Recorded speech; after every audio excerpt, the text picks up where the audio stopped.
NASA urine recycler, test 1, sample 1. It's the first water we've got out of the machine. This will allow astronauts to recycle their urine and sweat into beautiful, clean, clear drinking water. First sample, transparency, subpar.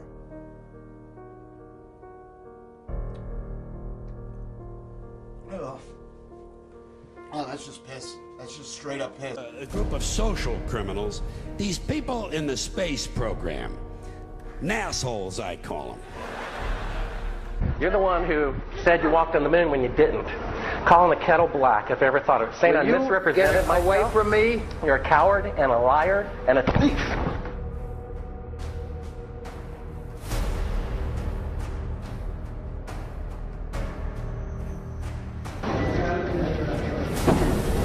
You want me to knock you in the head? Well, I want you to swear to God on the Bible that you walked on the moon. Okay. If you walked on the moon, we're given the opportunity to swear to God that you walked on the moon. I'm going to give you the opportunity to get the hell knocked out of you if you don't leave me alone. So why don't you just put the end to the record in the argument and put your hand on the Bible, swear to God you walked on the moon. Mr. Cyber, knowing you, that's probably a fake Bible. Well, you're talking to the wrong guy. Why don't you talk to the administrator in NASA? We're passengers. We're guys going on a flight. I don't hit people, but you're going to be on the deck unless you get I'm heading out. I appreciate it. And get the hell out of my house. Well, Take your stuff and get the fuck out. Why don't you quote me and say it's bullshit? When the shadows in her uncle, I don't give a damn about all that shit. shit of lunar orbit being falsified. Being falsified? Correct. We've got an unedited tape from a source at the Johnson Space Center. Totally nonsense.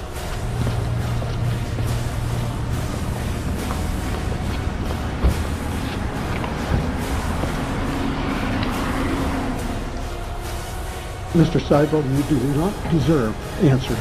If you show this publicly, you're open for a lawsuit. Okay?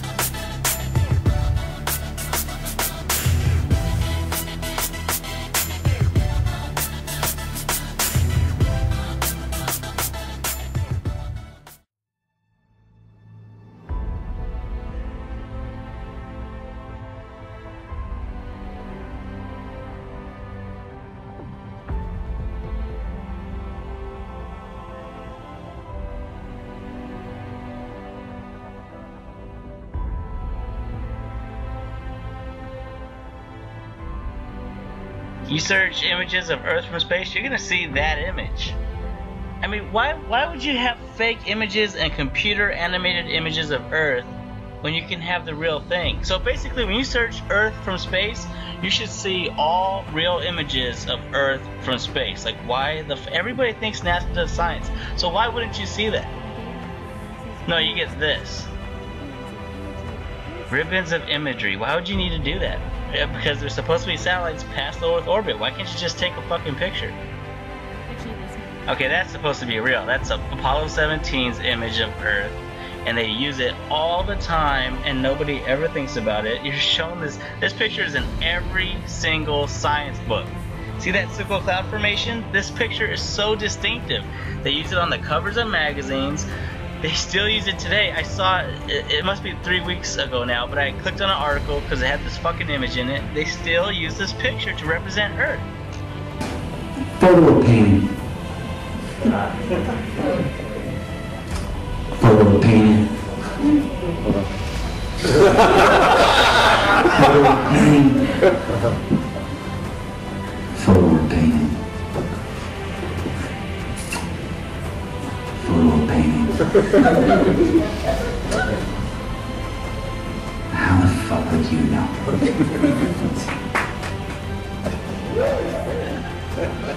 That's an official photo from NASA.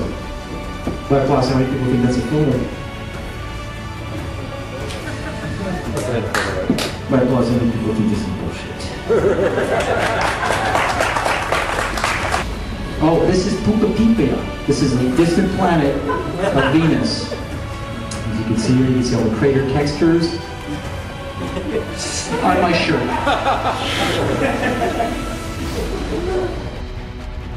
Yeah, all of those are supposed to be real. They're from Apollo 17. So basically, when you search images of Earth from space and you want to see a real picture, you're going to see that, and you're going to see other pictures from Apollo. How long ago were the Apollo missions? And then you go to recent shit, like, what's it called? The Blue Marble 2012? It's a fucking composite. It's not a real picture. And they admit it. They tell you it's a composite. Simmons' job is... It's primarily taking data and making pictures out of it. That's what this is. A composite of data sets from several different instruments translated into a picture. So she said composite. Now, when you search images of Earth from space, even though everybody thinks NASA does science, they're on the cutting edge of science, they're exploring the solar system. When you search images of Earth from space, you should see real pictures of Earth from space. And you're not going to see that. You're going to see composite after composite. You could go to the Blue Marble series. You're going to see composite after composite. And they can't even make you at least 100 images of Earth from space. They don't even bother making 50 or 20. They don't care. They don't have to show you other images of the Earth. They just don't have to do it because nobody questions it. There it is. This picture is in every single science book. It is fake as fuck. And they keep using it because it is supposed to be real. Unlike their composites, which they don't use very often, they use this one. In between each orbit. So some of those are painted on. It is photoshopped, but it's has to be. That. Yeah, of course it has to be. Sort of simulate the atmosphere. And fuck you. There are no pictures of Earth from space. And this shows you that those GPS satellites do not exist. Because if those satellites existed, there would be pictures of the Earth from space. They would have the ability to do that.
It's a Chinese spacewalk. A bubble rises in the pool. It's complete fraud. Here the helmet gets hit on the International Space Station and a bubble rises into the pool.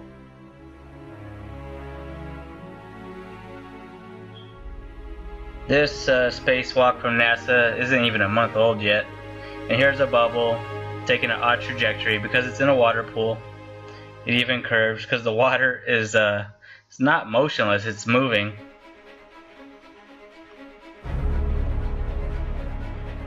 And here on the International Space Station, they once even got caught with a scuba tank in space.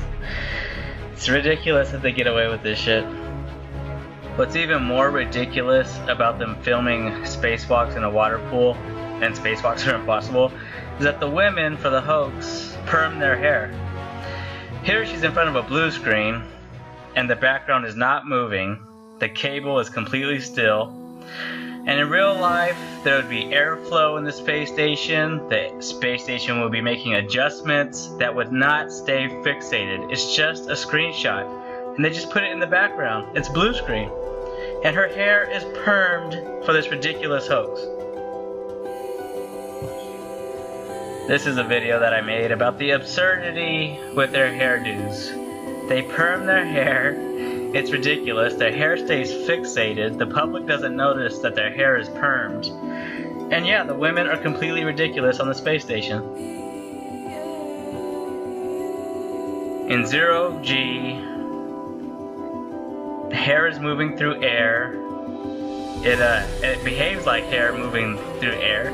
It does not stay fixated into position. And yet, when you watch them on the International Space Station and you look at their hair, it always stays in a particular position relative to their head, and it doesn't flop around naturally like it's supposed to. And here is Perm Lady Head. I mean, look at her. She looks like Medusa. She looks like she has fixated snakes coming out of her head. It's permed like that. Here and be pretty relaxed. Everybody has a hand. Here's another idiot. Her hair is completely fixated. It's a perm. It always springs back into that particular position. It's ludicrous. I mean, look at this idiot. She must be a Freemason or something. Because sometimes that's who they get to do these hoaxes. They're sworn to secrecy, and they're fucking pieces of shit.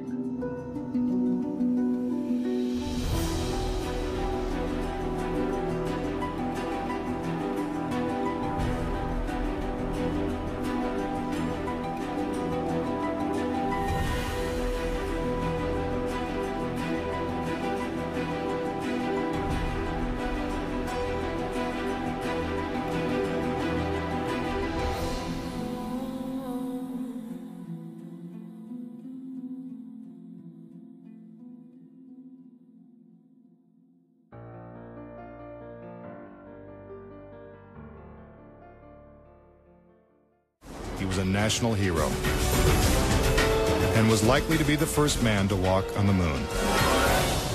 But Grissom was also an outspoken critic of the space program and was quoted as saying, "Someone's going to get killed." Unfortunately, Grissom's worst fears were soon realized. On January 27, 1967, 2 years before the first moon landing, Grissom and his crew boarded the Apollo 1 capsule for a full-scale simulation. The problems began almost immediately.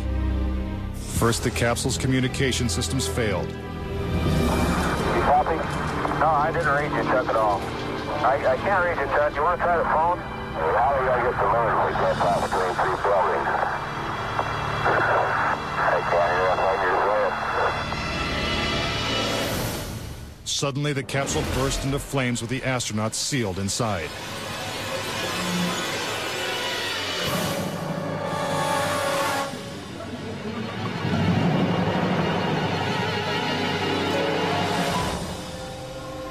Tragically, Gus Grissom, Ed White, and Roger Chaffee lost their lives before ever leaving the launch pad.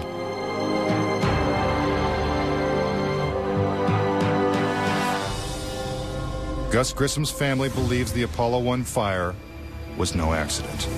I think it was intentionally sabotaged by someone. It's been a question in my mind, what was found in the accident investigation and how was that handled? Was the CIA involved or whoever? But it was done intentionally. Grissom's family doesn't know who was responsible for his death or why it happened. But they say NASA knows the truth. Gus gave his life for this program, and I feel like that it is up to NASA to come forward and give us a direct answer to what really happened. Were Gus Grissom and the Apollo 1 astronauts victims of a tragic accident?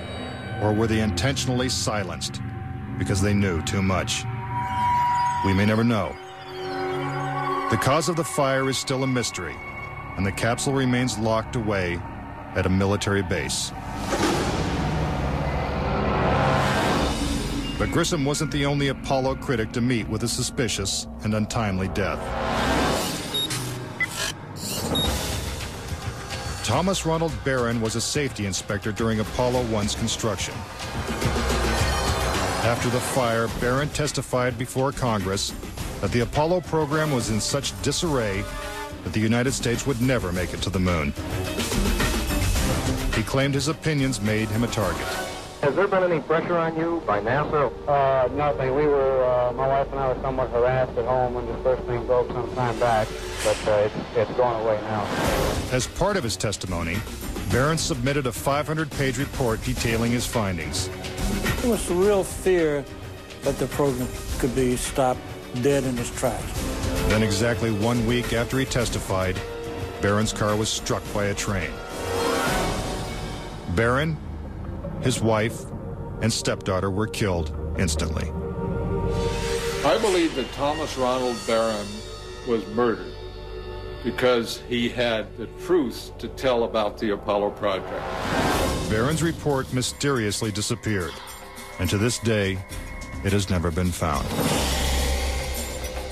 Between 1964 and 1967, a total of 10 astronauts lost their lives in freak accidents.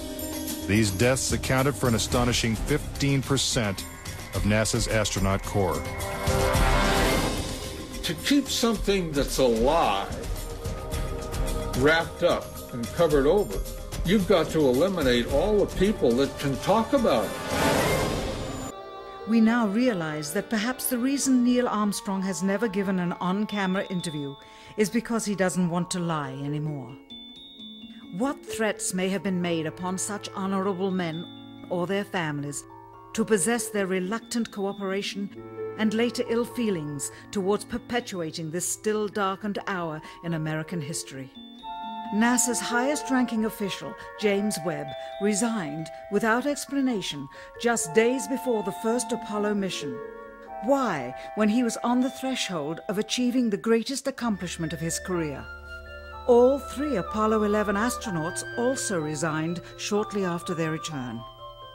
On the 25th anniversary of the event in 1994, Neil Armstrong made a rare public appearance and held back tears as he spoke these brief cryptic remarks before the next generation of taxpayers as they toured the White House.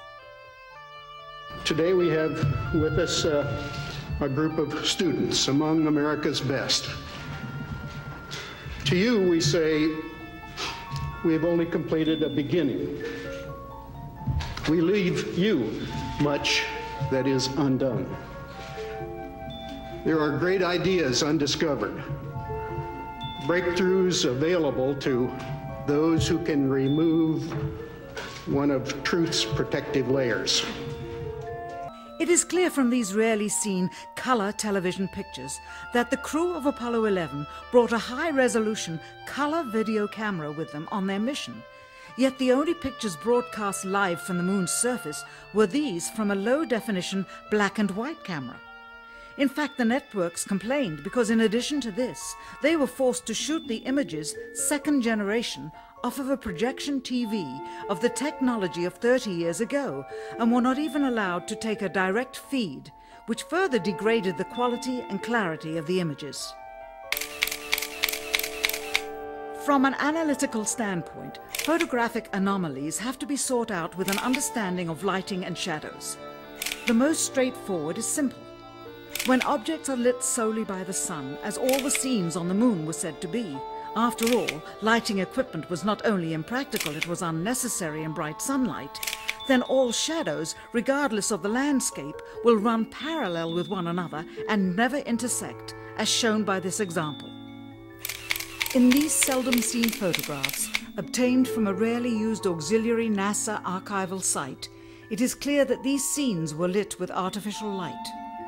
These shadows, which are cast at different angles, are evidence that a second light source is being used. In addition, the sun would not cause an isolated hotspot like this, only an artificial light would.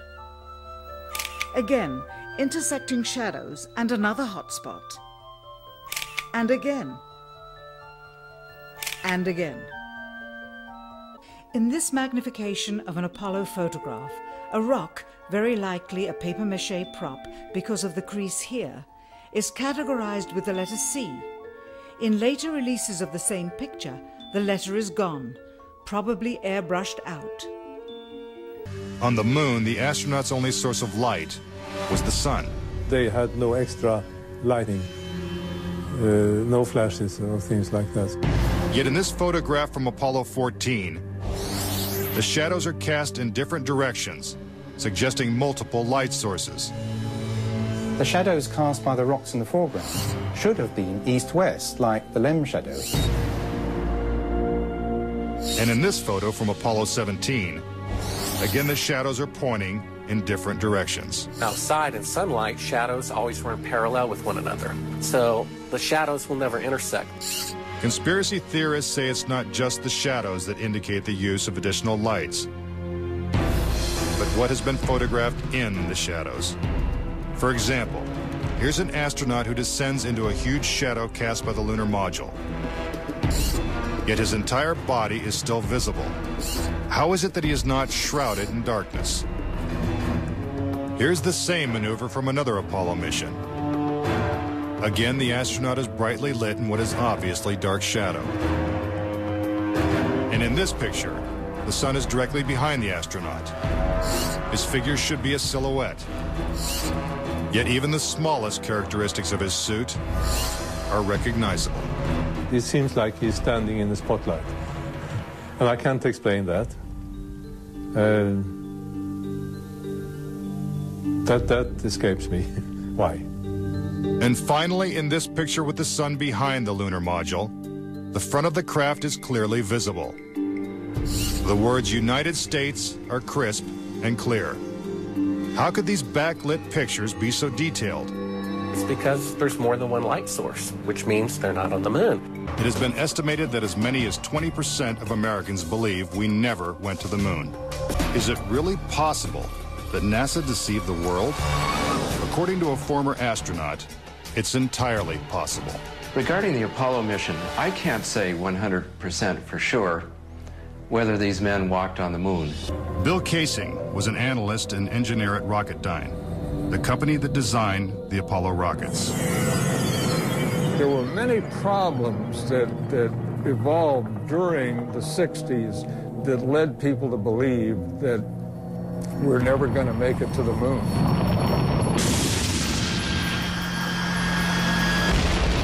Kaysing observed that despite the clarity of deep space, the stars were missing from the black lunar sky. He saw the American flag waving, even though there is no air on the moon. And he discovered that there was no blast crater beneath the lunar lander, where its powerful rocket engine had fired.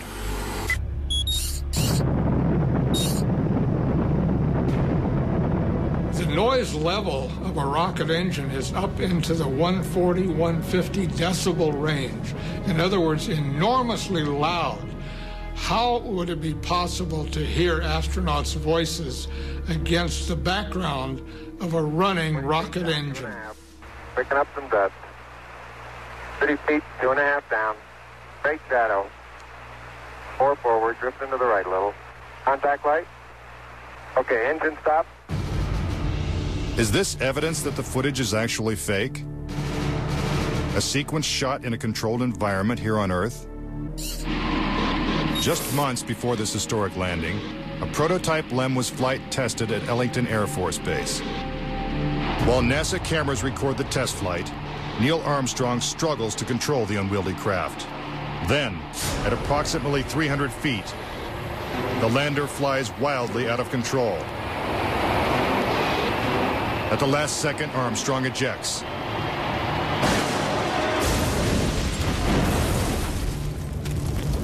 And floats to safety. If the lander was so unstable and difficult to fly in the controlled environment of Earth, then how could the LEM land 6 times flawlessly in the alien environment of the moon? The LEM had a single engine mounted dead center, and then they had little push jets, thruster jets, a couple of them up on top. This was supposed to control their attitude as they came down. Well, I'll tell you a secret. The instant you moved your tail in that cabin an inch, you would change the load pattern, it would begin to tilt, and it would start that thing spinning.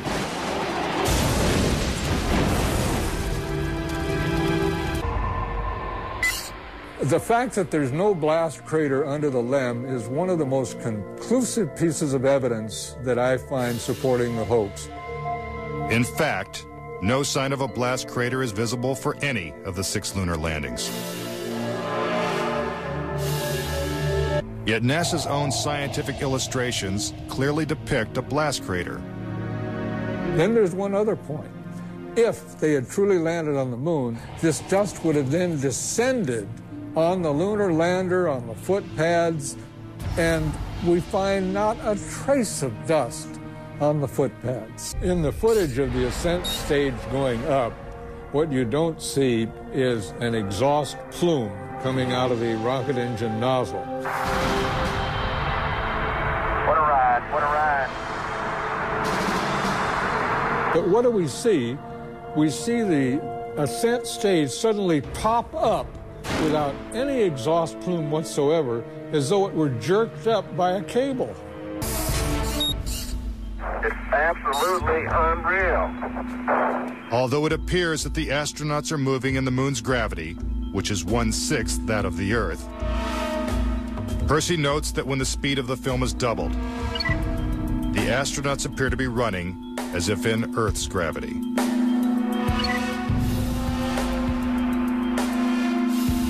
Also, when the footage of the lunar rover is doubled in speed, it looks as if it's driving here on Earth. If there is no air or wind on the moon, why is this American flag waving? The fact that the flag flaps on the moon where there's no atmosphere means that there must have been a little blast of wind out in Area 51 where they shot this. These 2 photos seem to have the same mountain backdrop, yet the lunar module is only present in one of them. Seemingly impossible, since the LEM never moved and its base remained even after the mission. What a ride, what a ride.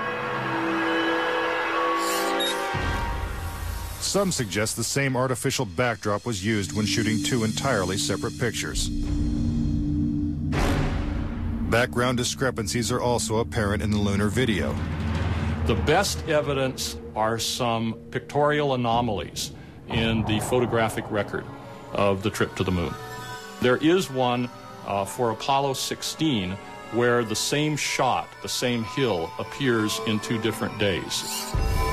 This tape was shot on what was reported to be the first of Apollo 16's lunar excursions.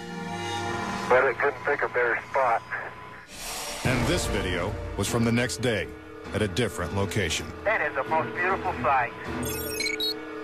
NASA claims the second location was 2.5 miles away. But when one video is superimposed over the other, the locations appear identical.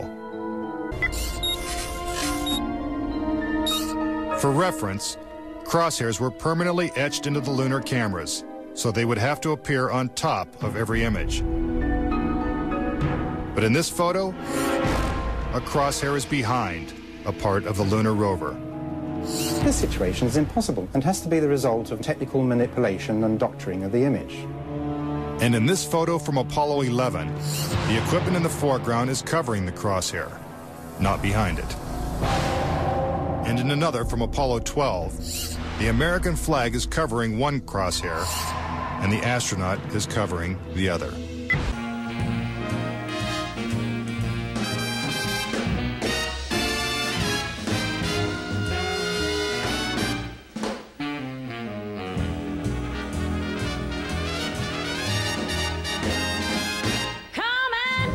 Trip in my rocket ship.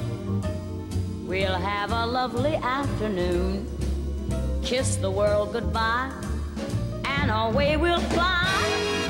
Destination moon. We'll travel fast as a light till we're out of sight. The earth will be like a toy balloon. What a thrill you'll get riding on my jet. A destination moon. We'll go up, up, up, up. Straight to the moon we two. High in the starry blue. I'll be out of this world with you. So away we'll steal in my space mobile. A supersonic, a honeymoon. Leave your cares below. Pull the switch, let's go. A destination moon.